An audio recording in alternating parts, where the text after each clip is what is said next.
This is another in a long lineup of mini wireless mics that have hit the market over the past couple of years. And while I used to make a point of direct comparisons and testings, let's just let these things exist on their own and see how they fare. So let's see if these, the Saramonic Air, are worth your money. So there seems to be two ways that these things go. Either the ultra portable, like what Rode and somewhat like what Hollyland does, and this, which seems to be the way that Saramonic is leaning into it. I really don't think there's a right and wrong here, as it all kind of depends on what you want. These come in a metal box, and for some reason it does seem to be magnetized on the bottom, and I'm not exactly sure why. Inside, you're going to find you have all the fixings for a good time, including the two transmitters and a receiver, as well as a USB mount for the receiver and a clip for the lav mics. Now, you might notice that the lightning connector does seem to be missing, and that is because, well, it is. Now, if you need a lightning connector, mine came separately, or I don't know exactly how this goes. There is a spot for it in the box, though it comes with a little rubber stopper. Not sure how these are being sold, but heads up if you need one over the other. Though I have looked up how they sell on Amazon and they show us having both. So who knows? Each unit and inside of the case are plastic, but also kind of a decent plastic. So kind of impressive there. And of course you get this goodie bag along with it. Here you have all the usual stuff for connecting, as well as the tiny little dead cats. So I guess we're calling those like dead kittens? Oh, sure. That's the line. This is also where you find your lavs as well. Also, I do have to say that I'm using the cold shoe attachment for Sony cameras, which is actually a pretty decent way of avoiding that extra cable hanging off my camera. All in all, another decent build by Saramonic. I've always found it funny how the menus work and such with Saramonic. Now, props to them for actually adding things on a unit like this, especially since you don't see that on some of the other brands like Rode and Hollyland. But because of the small size, there are some unique ways to navigate through. But let's just look at what you get from the menu. Pretty standard stuff here. Hit the M button, you get into the menu. From there, your options are pretty basic. Output, speaker, limiter, low cut, you get the idea. Let's just say you want to adjust something in here though. You have to press and hold the M button for 2 seconds. Then to back out of that, you press the power button. But then quirky things like, hey, do you want a pair?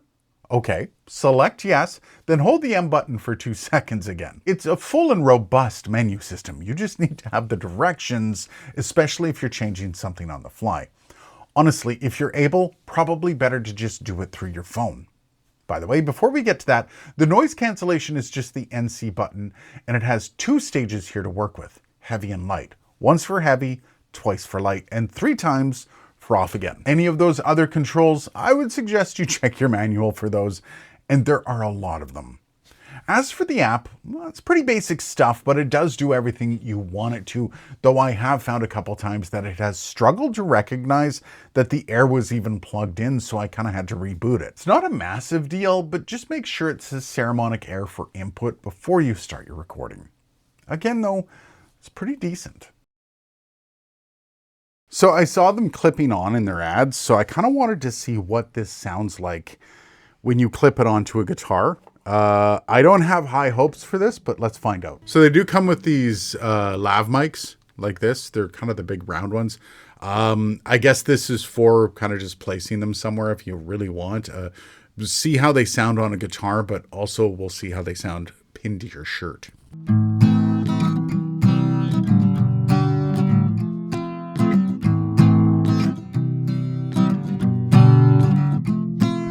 Okay, so let's try the lavalier pinned to the shirt and see how it sounds. So this is the lavalier pinned to my shirt. This is a weird lavalier though, because it actually has directionality, at least in the look of the microphone.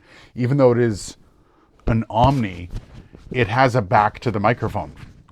So when you're putting it on, you have to make sure it's pointing out or pointing up. There. Sorry, I'm handling the mic while I'm talking. My apologies. But this is the sound of the lavalier mic attached to the shirt. What do you think from this sound? Do you like it better than this? These things tend to be a little bit easier to position so you can hear them. But this is the lavalier attached to the shirt. Let me know Which one do you prefer, that or this little thing? Okay, so we have the Saramonic Air in my hands here, and there's no noise reduction on. We're in my backyard. Got some traffic, we got some birds, we got some wind through the leaves here and there. We even had like a weed whipper or whatever going on over there.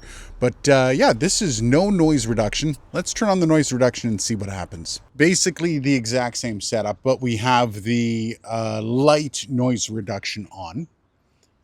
It may have gotten a little louder around here, but we still have the traffic. We have some birds in behind me there, squeaking away.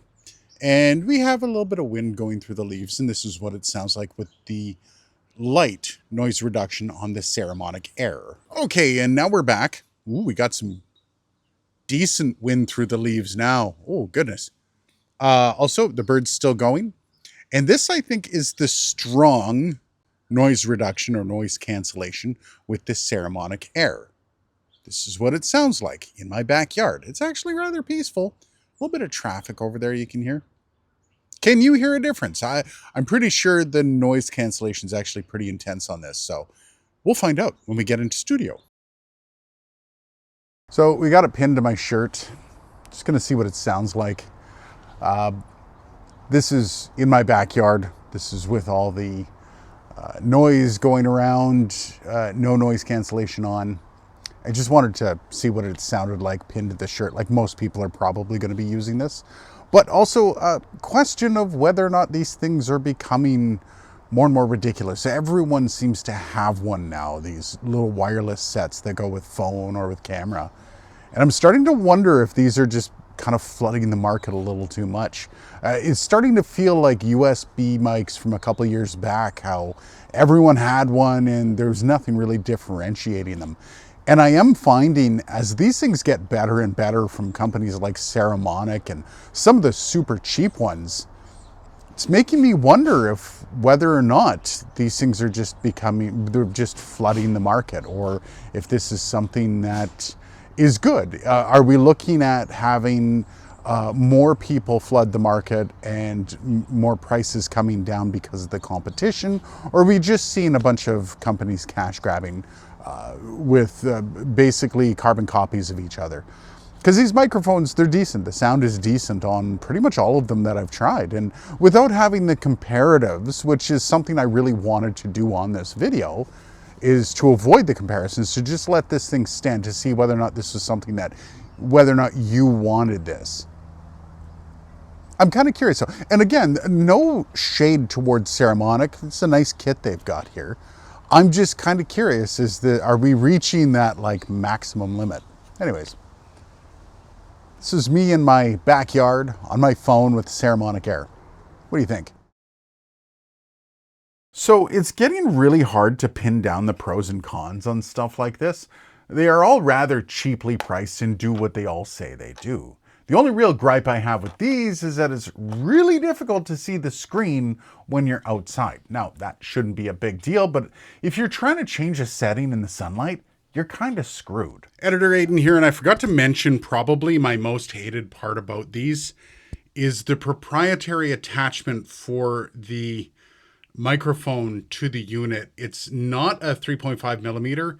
It's this weird little coax style attachment. It's so weird. And I understand they did it because of space. I get that.